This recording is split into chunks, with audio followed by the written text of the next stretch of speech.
Hey guys, we've got a real problem in the lolcow commentary community, and that problem is the severe lack of empathy amongst many of the viewers, and even the creators of this very content. Of course, I can't possibly lump all of these creators together, but I'd like to highlight a few of the more problematic creators, at least in my opinion, and provide some of my suggestions as to what they could be doing better. Without further ado, let's get into the video. Hello friends, it's been quite some time since my last upload, and I've been away thinking about what I want to make next, and I've long maintained, well, to myself anyways, that I don't wish to be locked into the niche that is lolcow commentary. No hate to those of us that have channels and create content that primarily focuses on lolcows and covering relevant news regarding them. After all, a few of my videos covering the topic have seen me some genuine success compared to my older content. However, it occurred to me that I've never actually seen anyone hold some of these channels accountable for not putting in their best work. Now, I recognize not all channels are created equal, and some folks have actually built their communities on a lack of effort when it comes to the content that they're pushing to their audience. But I don't think it necessarily has to stay that way. If you are someone who aspires to make YouTube a full-time job and even get to the point of being able to support yourself off of your content, you owe it to your fans to try and put your best work out. It's almost insulting to the fan base and probably hindering any further growth of these channels when folks don't bother to take their work a little more seriously. I'll be calling out some channels that I would personally like to see do better and therefore be better. I'll attempt to point out some of the good and bad practices I've seen some of the more popular lolcow commentary channels participate in. We should encourage our content creators to take part in change we would like to see, should we not? I don't expect many, if any, of these channels mentioned to even acknowledge this video or my channel's existence, which is fine by me, but ultimately my goal with this video is to promote the following: increasing the quality of work done, while also promoting factual and accurate reporting of current events regarding lolcows, as well as less hateful speech within the community. Now, first and foremost, the thing that I appreciate most when it comes to lolcow content is the creators that keep their videos fresh. What do I mean by this? Well, it might be easier to define what I think fresh isn't. For example, I find creators that essentially just fully re-upload the original creator's content stale, especially if there's nothing of substance added. I recognize some channels like Boglim Chronicles do a public service and will trim a lot of the fat of King Cobra JFS videos and make some of these several hour-long streams digestible for a more entry-level fan, and for that I thank them for their service. That said, I would love to see Boglim Chronicles actually contribute more to the commentary of their videos. And, I'm not trying to claim that Boglim Chronicles doesn't do anything with their videos. There are occasionally some text-based jokes and even the rare addition of a custom intro to the Boglim Chronicles Back in Time series, where they highlight some memorable moments from Cobes' very well-documented past. Boglim will also highlight some comical live chats that appear on screen as they correspond to the time that they were sent in the live streams, making for some very entertaining moments. Additionally, there is the videos where Boglim pieces together several points of view from, say, like the Jessica live streams that I actually find very helpful in piecing together a more informed story, as I don't really want to watch all of her content, but Boglim Chronicles content overall still does leave a bit to be desired. I have frequently watched a Boglim Chronicles video or two in the past, but I often find myself wondering if this was actually that much different from the original content King Cobes uploaded to his own channel. And I actually personally found that I prefer to just watch Cobra's content straight from the source. I can only hear that damn teleport sound effect so many times, and Boglim does it nearly every time Cobra leaves the screen.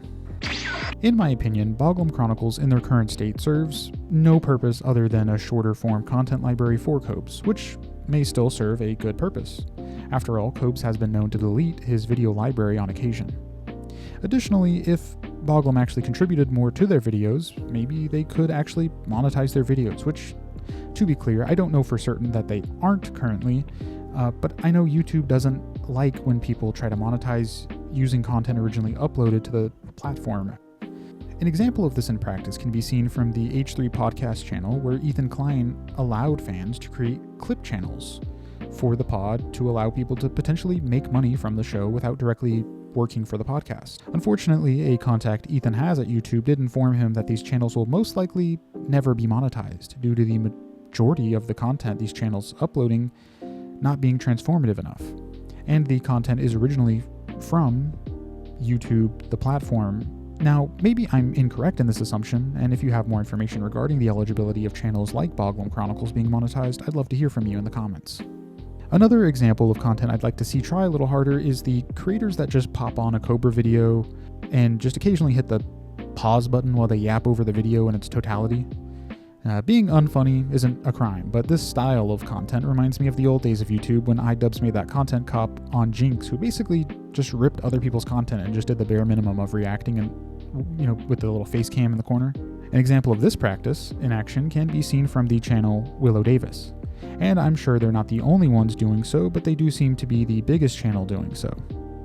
And I would just love to see this practice come to an end. I think if you would like to make React content, that's perfectly fine, but you should have all of your talking points ready and not actively just talking over the video. I know the React harder critique is kind of a can of worms to bring up, but when creators don't put more effort into React content, you really make React content in general look bad. Many people smarter than I have made good videos and articles about this very subject and why it can be so important, so I'll cut my yapping short. So my suggestion for channels that want to potentially improve and move away from this kind of content would be to essentially just start by actually having something unique to contribute to the conversation. Whether this is a particular comment or hot take that hasn't been said, or even something that has been said before but provided in a unique style. I've seen so many videos from different creators where they all essentially say the exact same thing and the commentary feels stale even though some of the videos could have been published a day ago. If you are so late to the game that every talking point about the subject of your video has been said ad nauseum, what good does it do to upload a near identical piece of work? Unfortunately, this is a symptom of a much larger problem, that being the competitive nature which is present in pretty much all genres of content, not just lolcow commentary. And because of this, many creators feel the need to get content out first and leaving fact-checking by the wayside. I personally tend to enjoy more of the documentarian style of content over the more, commentary-oriented, since a lot of the commentary can be boiled down to ableism, bullying, sometimes bordering hate speech, but, more on that later. In summary, I would just like to see people put more effort into their videos, raise the standard, and do some quality assurance for the content that we're putting out into the world. This includes putting the time into our work for fact-checking ourselves. I don't really want to hear an I think when referencing an event that may or may not have happened, especially in a format where the creator isn't currently live. The R word. There are many creators that refuse to let go of the R word, and in a lazy attempt to skirt around the automated YouTube censors, they've just resorted to using the word regarded as a sort of workaround to continue to use this outdated term that is meant to be harmful. You should be able to surmise from my wording of this statement that I'm not exactly a fan of this. Two channels I know that are guilty of this are Smokey MCC and Kiwi Tapes, which I'm sure just mentioning these two channels will probably result in some of their fans taking a real issue with me, but oh well. And before I get further into what I think these channels do poorly, let me cover some of the pros for these channels. Kiwi Tapes and Smokey MCC seem to be pretty good about staying objective when making their content. I have not watched all of their content, but from some of the videos that I have seen, Kiwi seems to be a little bit better than Smokey when it comes to making sure that they have their facts right. Not to say that Smokey is wrong frequently, but I do remember about a month ago, Smokey released a video about some of the new videos and pictures that were being spread online of Daniel Larson, even though Daniel is currently behind bars and these photos and videos actually turned out to be old. And some troll managed to trick many people, Smokey among them apparently. To Smokey's credit, he did remove this video shortly after finding out this new information and made a community post apologizing and setting the record straight, which I think was probably for the best. So, props for some journalistic integrity. I would like to point out the difference in Kiwi's video from their live streams. As I said, I think Kiwi's videos are pretty good at staying objective and fact-based for the most part. I can't guarantee all of his videos are like this, but I know his live stream show with Smokey does not do the same. Too High for Stupid, you're welcome for the promo by the way, is the live show hosted by the aforementioned duo, and while they both may have some decent videos under their metaphorical belt, this show in my opinion is not their best work, and I think they may even think that themselves, as this show is almost always taken down from the channel within an hour or two of the live stream ending. Although maybe this is purely to prevent the video from being taken down for any potential copyright claims. Luckily for any fans wanting to check out the show but isn't available when it's live, there is a channel that actually archives every episode, so do with that information what you will. Now, my main problem with these streams is that these two just totally give in to their fan base's more apathetic nature, and you can see them using this censor workaround in real time, whenever they feel like calling Cobes or anyone else a regarded individual, or sometimes even going as far to call them a highly regarded individual. Very riveting stuff. Maybe these two aren't actually catering to their fans and are just bullies themselves, which is entirely possible. I don't know them personally. But what I am getting at here is look and see how easily people can go from trying to remain somewhat professional and objective to devolving into what I would consider the kind of conversations you would hear when passing the edgiest high school lunch table. While I'm not a fan of people lazily skirting around the YouTube censors, I am a fan of people being original or actually comical with their insults. But I do believe if you are going to make jokes, you shouldn't be punching down on marginalized groups, especially people with some form of cognitive disability, which most lolcows tend to fall in this group, and a lot of these lolcows lack the ability to adequately defend themselves. But when you use substitutions for words like this, it makes the user look childish and ignorant. If you've gone through the trouble of learning to change the word just enough to not be picked up by YouTube censors, you can definitely take the slightest bit more effort and just leave the word in the early 2000s where it belongs. I won't sit here and lie to you and say, I've never said this. I've definitely used this word in the past. However, I recognized how ugly and harmful this word actually is and made the effort to remove it from my vocabulary altogether. Of course, you can argue freedom of speech and continue to use this word in your day-to-day life, and I can't and won't stop you from doing so. But freedom of speech doesn't guarantee freedom from any consequences from the things you choose to say, and YouTube is still a business after all, which is why they don't typically promote content using words like this. Additionally, I love to see people respecting people's preferred pronouns and names, which is something both of these channels don't do. This may seem like a pretty lived up take to some of you, and yeah, perhaps it is, but when you intentionally go out of your way to misgender or dead name an individual you may not like, it directly contributes to the already rampant transphobia out there on the internet. In short, just because you may not like one particular trans person does not make it right for you to intentionally dead name or misgender them. If you are thinking to yourself, well, why do I care? I don't care for or know any trans people. I would like to encourage you, in particular, speak to a trans person. Get to know them if you can. You may just come to realize that they're just like anyone else. I think a lot of the transphobia that I've heard from people typically just comes from a place of ignorance and a lack of empathy, which the lolcow community seems to be devoid of empathy in general. And when you take away the rights of trans people, you take away your own rights, regardless of how you choose to identify or express yourself. Trans rights are human rights, after all.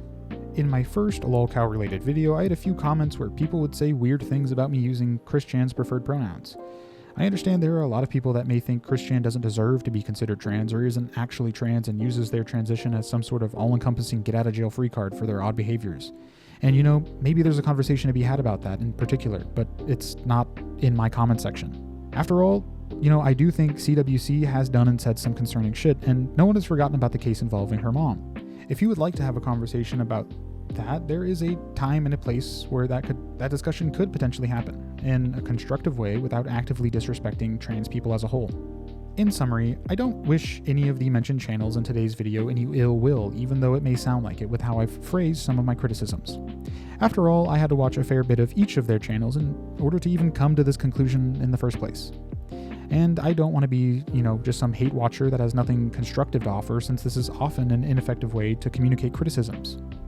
And I offer these criticisms because I would love to see these channels grow in a way that is actually constructive.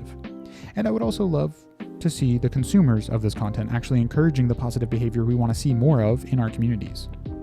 I know for some creators it's very easy to grow complacent and stagnate when it comes to switching up how they produce their content. And this applies to plenty more channels than the ones we've mentioned here, by the way. And as consumers, it's equally as easy to accept content at face value and want nothing more out of our content creators, accepting mediocre content just because we don't know any better. I know I'm bound to have lost some of you with some of my comments, and, for anyone that made it this far, I just want to say thank you for hearing me out. As I'm sure many of you will have something to say without hearing me fully or maybe at all.